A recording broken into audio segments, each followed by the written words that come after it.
Before we get started, make sure to like and subscribe. It's totally free and really helps out the channel. Even if you don't know what Peru is, I promise this video is gonna awaken you to some of the biggest injustices going on. Peru is a country in South America. It's to the west of Brazil, the north of Chile, and the south of Ecuador. I'm gonna put a map here and you can all look, and then I'll put like a little red circle and then you can see, oh, hey, that's Peru. According to census data, the majority of the country is mixed race at around 60%, 25% of the country is indigenous, 4% are of African descent, and less than 1% are of East Asian descent, and those people mostly comprise of Japanese and Chinese descent. The remaining 6% are of Caucasian descent. The percentage of Black Peruvians in the population is somewhat controversial because historically identifying yourself as Black has come with a whole host of discriminations and negative social perceptions.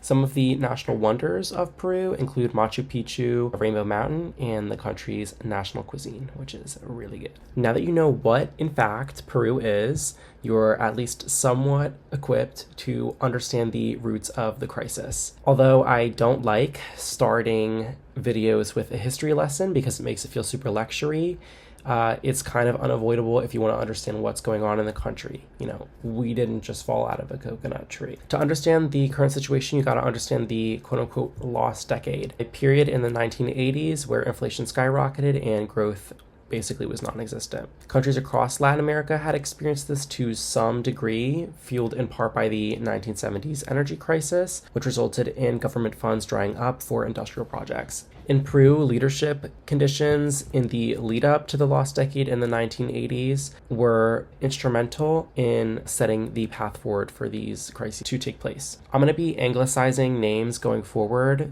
to ensure that English-speaking audiences can understand the names of the people I'm saying, but I am aware that these are butchered pronunciations. Dictator Juan Velasco Alvarado pursued a strategy of expropriation and monopolization in the 1970s, and the following dictator, Francisco Bermudez, failed to address the mounting housing crisis during his tenure. After these dictatorships, there was a re-democratization to increase hope in the country, but unfortunately, subsequently democratically elected presidents also failed to address the crisis. Massive unsustainable spending coupled with severe natural disasters were characteristic of the presidency of Fernando Belaunde. The crisis was no doubt worsened by the following president of Alan Garcia, whose total monopolization of the banking system and creation of new currencies exacerbated the crisis. Inflation remained in quadruple digits and social unrest was constant and widespread. It was during this period that Marxist insurgency groups grew in popularity, most importantly, the Shining Path. The terrorist group was led by Abimael Guzman and partook in extreme and widespread human rights abuses, murdering over 32,000 Peruvians and crimes against humanity. Shining Path was a cult of personality, rejecting the concept of human rights and holding genocidal hatred against the country's LGBT and indigenous population. In the elections of 1990, esteemed writer Mario Vargas Llosa and political outsider Alberto Fujimori ran on a program of neoliberal austerity outlined by the IMF, which is drastically cutting government spending, privatizing, doing anything you can to rein in the state to reduce inflation. Both candidates supported the Plan Green that was drafted by the army, which was made up of mostly lighter-skinned and affluent sectors of Peruvian society and was controlled in large part by mob boss Vladimiro Montesinos. Plan Green was a fascist piece of literature described by some as similar to Adolf Hitler's Mein Kampf, arguing for economic shock therapy in conjunction with extermination of the country's undesirable populations. And those are the direct words of the document. They do call for quote-unquote total extermination. During the presidency of Alberto Fujimori, fascism basically came back on the American continent. While inflation did stop, this is literally the only good thing there is to say about the former dictator of the country. 350,000 forced sterilizations were conducted on the country's indigenous population. Most of the victims were women, as well as against political dissidents. The country found that non-governmental organizations such as the United Nations, USAID, and the Nippon Foundation, which is a Japanese NGO, were all implicated in the genocidal campaign.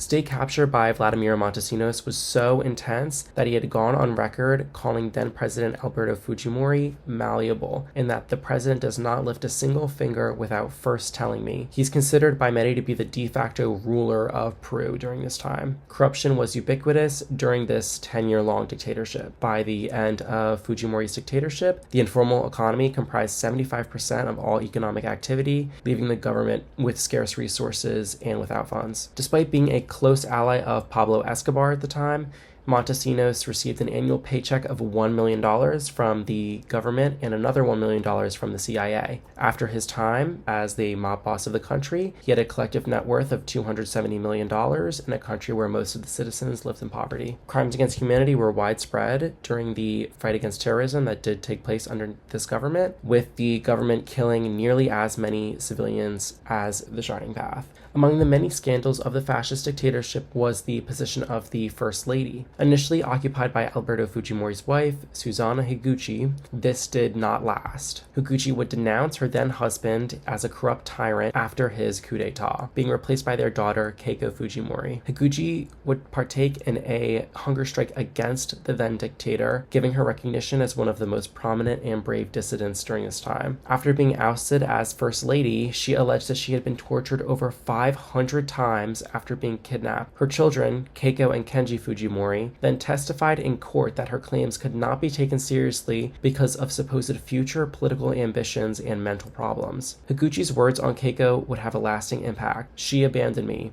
She preferred her father's dirty money. For me, she is the devil incarnate. Dictatorships never last forever. When Fujimori sought his re-election in 2000 through a fraudulent vote count, a nationwide boycott took place, as well as massive social upheaval. In what I personally call the Peruvian Revolution, hundreds of thousands of people took to the streets to protest the regime of constant corruption and widespread human rights abuses. Despite major flaws in governance, I'll talk about these in a different video, what followed were 18 years of democratic progress, massive economic improvement, and civil engagement that the country had never seen for the last 50 years. Some called this the Peruvian miracle. Fujimori and Montesinos were arrested, and the country was able to start fresh. Keen listeners will pick up on something that I said 18 years. Since the dictatorship ended in 2000, that only puts us at about 2018. So what happened? So you remember Keiko and Kenji Fujimori from earlier? Well, they never left. They spent their lives dedicating themselves to politics with the goal of freeing their father, the genocidal dictator, and then ascending to power themselves. While staunchly rejected by the country's indigenous population, Fujimorism remained a popular political ideology among those who associated it with the free market and conservative principles. The moment Fujimorism gained a majority in Congress, Keiko's party and her allies did everything they could to destroy the country from the inside. Since democratization, Keiko has claimed that every single election that she has lost has been due to fraud. This reached a boiling point in 2016 when, following defeat by a small margin against center-right Pedro Pablo Kaczynski, she instructed her party to scream Keiko for president during the inauguration. Whenever democracy collapses, there's usually a lack of balance of powers to be found. While we may used to the balance of powers being skewed too heavily to the executive branch, the Stalins, the Hitlers, things like that, the situation in Peru is unique given that the balance of powers skews in favor of Congress and not the president. Why is this? Okay, because starting in 2017, Congress started impeaching presidents purely on political grounds. To do this, they've cited Article 113, which states that a president can be ousted for moral incapacity, a term used in the early 1800s to refer to mental illness, but which has since been adopted to mean basically anything. For example, Keiko Fujimori's party staged a political impeachment in 2017 against President Pedro Pablo Kaczynski for receiving a payment from the Brazilian construction company Odebrecht. This is despite Keiko herself having been accused of much greater crimes relating to that very company, a money laundering and embezzlement scheme that could land her over 30 years in prison. The trial is still ongoing as of recording this video. Okay, so from that point, Keiko Fujimori's brother, Kenji Fujimori, then bribed the president on camera to pardon the former dictator or face impeachment by Congress. Named after the congressman who secretly recorded the transaction, himself a fascist politician also accused of sexual assault. The Mamani videos scandal prompted the resignation of the then president, but did not prompt the resignation of any Fujimori's politicians at the time. Initially, higher courts ruled that the pardon was illegal and was not going to be upheld, considering it was the result of obvious corruption that was recorded on camera. Following the Mamani videos scandal, the executive branch remained in constant disarray. Major political impeachments of Martin Vizcarra, the replacement for President Pedro Pablo Kuczynski. After promising to crack down on corruption and trying to close Congress via democratic means, Keiko Fujimori's party, Fuerza Popular, the Popular Force, supported impeachments of the former president after he made all these commitments. After promising to not support another coup attempt, Keiko's party, Fuerza Popular, the Popular Force, supported impeachments of the former president after he had made a prominent announcement to go after corruption and attempted a democratic closing of Congress. The situation, bad as it already was, would only worsen after the 2021 election. Here, Keiko would lose for the third time against Pedro Castillo, the first working-class president to gain the presidency since redemocratization. Immediately after the election, widespread protests against Castillo's free and fair win of this election took place in accordance with Keiko's completely and totally unsubstantiated claims of fraud. These claims of fraud have been described as many as, quote-unquote, fanning the flames of racism, signaling out majority indigenous areas for supposedly being rife with fraud and lawlessness. Following the protests of the election results, around 100 retired high-ranking military officers called on the military to intervene in the country's internal political affairs. Then, Montesinos, remember from earlier, from jail, was revealed to be in contact with the military, urging them to call on the United States for a coup d'etat attempt, lamenting that if Keiko doesn't assent to the presidency, then she'll get sent to jail. Within the only 9-month government of Pedro Castillo, he was impeached 3 times. Leaked audio recordings reveal that prominent Fujimorist politician Martha Moyano planned to impeach the former president as soon as he entered office. By the third coup d'etat attempt, Castillo announced that he was going to immediately close Congress and hold election 9 months thereafter with an amended constitution. However, he immediately learned of the news that he was going to be going to jail because this was not a constitutional affair, and he fled to the Mexican embassy after hearing news of this imminent arrest. Next in line for the presidency was Dina Boluarte, Castillo's vice president. Upon realizing that capturing Congress was essential to maintaining power as president, Boluarte abandoned any past pretense of aligning with Castillo and creating a pact with Keiko Fujimori, who has since occupied some of the highest positions in Boluarte's government. Upon mass protests of the ascension of Boluarte to the presidency, Boluarte's first act of president was to declare a state of emergency only 7 days after assuming the presidency. This massively expanded the power of the state to torture and murder protesters. The state of emergency resulted in the deaths of 49 innocent Peruvians, the vast majority of which were indigenous or Afro-Peruvian. Keep in mind that this estimate of 49 deaths is probably a conservative estimate because these are only the deaths that occurred from the massacres after the initial declaration of the state of emergency, and there's been repression since then. So I've seen other numbers higher than 50 deaths as well. As if this wasn't enough reason to impeach the current president, the president has been awash in corruption allegations, flaunting $500,000 in jewelry as undisclosed assets, and her own brother has been arrested on influence peddling charges. The president's moral depravity reached a new low this month when she refused to denounce her Minister of Education Morgan Caro, who declared that sexual violence against minors is a justifiable social custom after a bombshell report exposed incidents of 524 children in schools, some of whom contracted deadly diseases. All 7 motions of vacancy against the current president for corruption scandals have been shot down by a dictatorial Congress who benefit from this regime of constant corruption and impunity for mass murder. It's widely believed that she is going to complete her presidency until 2026. Of course, it wouldn't be realistic to go through every single congressperson in Peru, but given that the move toward dictatorship has been led by Congress, I feel it necessary to acquaint you with some of Boluarte's most ardent defenders besides Keiko Fujimori. I'm going to acquaint you with 4 of Boluarte's biggest defenders. Cesar Acuna is Boluarte's most ardent defender. Acuna heads the Alliance for Progress Party, which could be described as centrist or center-right or just right-wing. Throughout his career, Acuna has dedicated himself to violating the neutrality of the voting booth. In 2013, a leaked video revealed that he had offered gifts, potentially in public money, that is taxpayer dollars, to gain re-election for his mayoral campaign. Acuna is a serial fraudster, first getting fined in 2012 for receiving donations 10 times the limit that the public government sets out through his university, University Cesar Vallejo. In 2016, Lima University confirmed that his thesis was plagiarized. Acuna is currently undergoing a money laundering investigation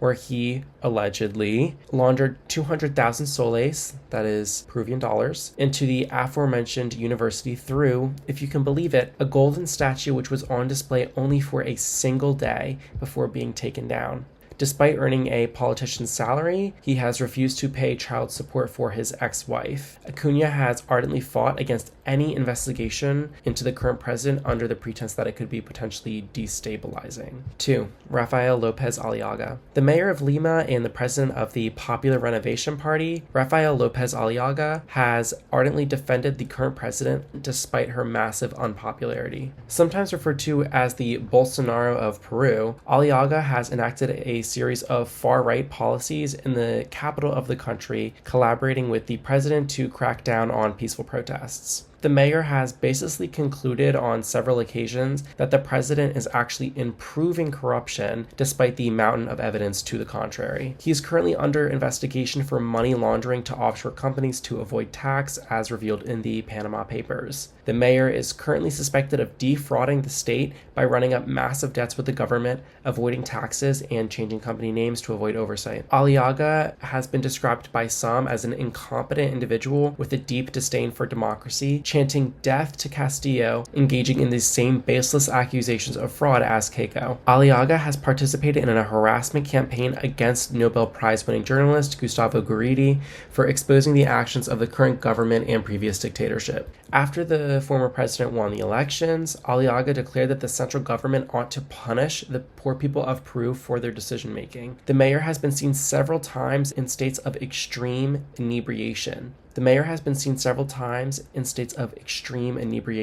He has mistakenly claimed that parts of Peru are different countries and argumented for implementing a system of natural resource expansion similar to that of the early 1900s, apparently unaware of the genocide and mass enslavement of indigenous people going on at that time. Patricia Chirinos. Potentially the most corrupt member of the corrupt Peruvian Congress, Patricia Chirinos was responsible for the first impeachment attempt and highly supported the following impeachment attempts against former President Pedro Castillo under the pretense of moral incapacity. A member of the supposed neoliberal party Avanza País, or The Country Advances, her goals align pretty much exactly with those of Fujimorists. Yet another person basically claiming electoral fraud. Within the first month of Castillo's presidency, Chirinos bragged about having over 26 motions of vacancy. Against the newly elected president. This is despite Chirinos herself admitting to breaking the law when she violated election neutrality laws by protesting for herself. When giving her reason for impeachment before Congress, she declared, "Because I am a woman, because I am a mother, and because there is poverty." Chirinos' level of corruption is frankly astonishing. Chirinos is suspected of participating in a pro-Montesinos cult, evidenced by her ardent defense of politicians linked to the former crime boss Montesinos, such as Adrian Villafuerte and Alex Corey. She has links to criminal activity as well. Chirinos is suspected of conspiracy to commit murder by 25 bullets of ex-con Wilber Castillo, who denounced an undercover espionage scheme in the city of Callao, where Chirinos governs. The reformed criminal was murdered after dropping off his daughter at school. Wilber Castillo, in private testimony later revealed to the press, claimed that Chirinos was an active member of the mafia,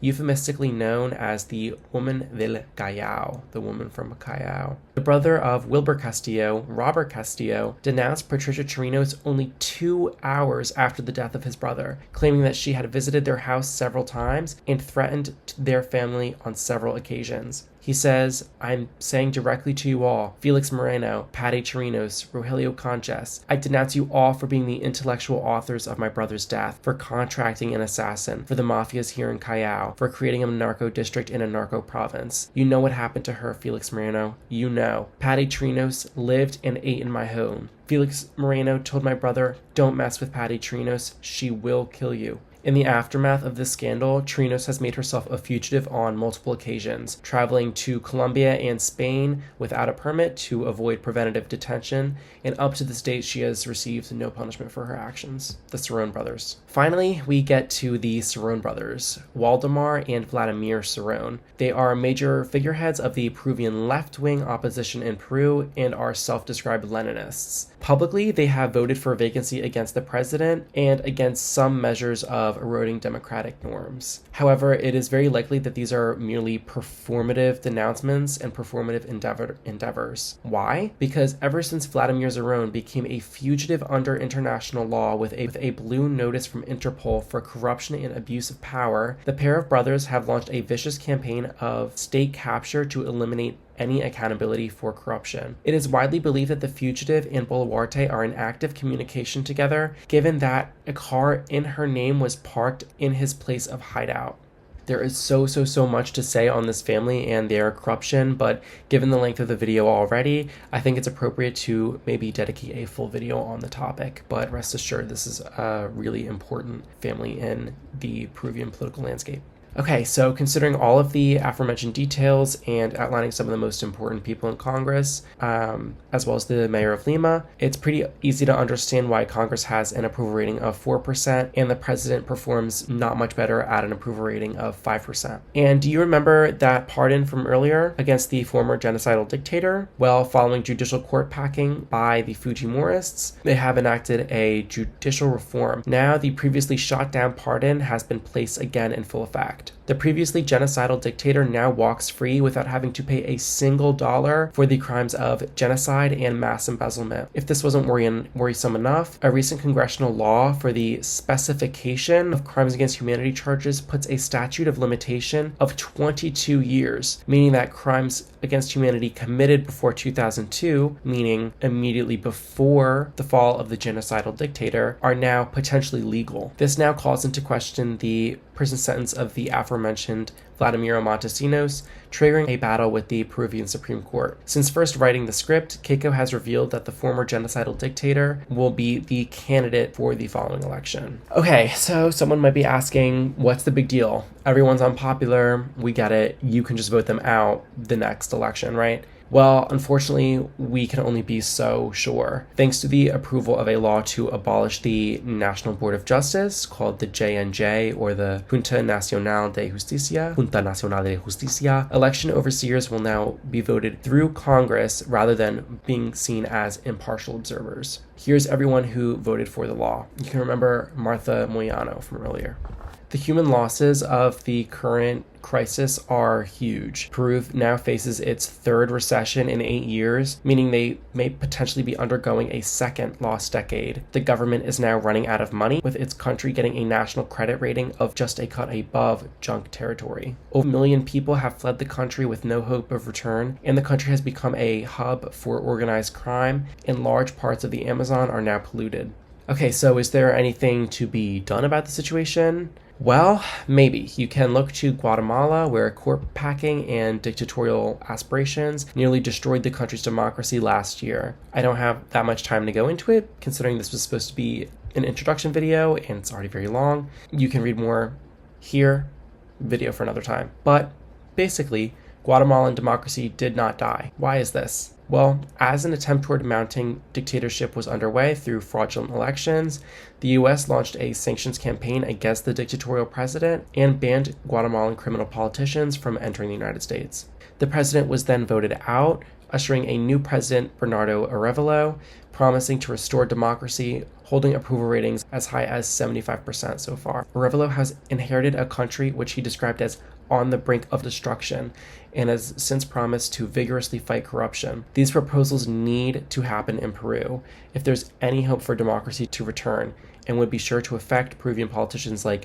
Rosenhella Barbaron and Roselia Amaruz, who have recently used their positions as congresswomen to go on illegal, luxurious trips on taxpayer dime. A lot of people view history as kind of linear, a static course of events that was always bound to happen, but small groups of people can actually make a change in history. And I believe that these measures, if enacted by the US, would have a serious positive impact on what's going on in Peru right now. So share this video with your friends, your family, your congresspeople, your senators, and let them know the importance of not letting these politicians get away with murder.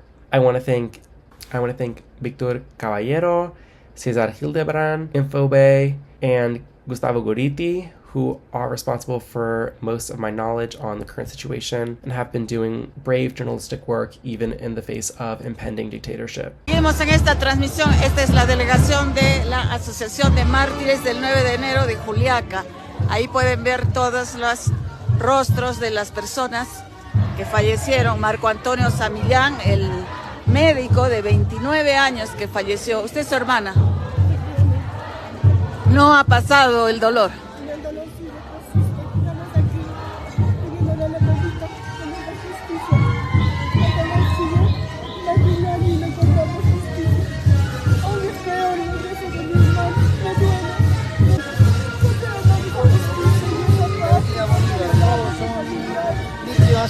Muchas gracias.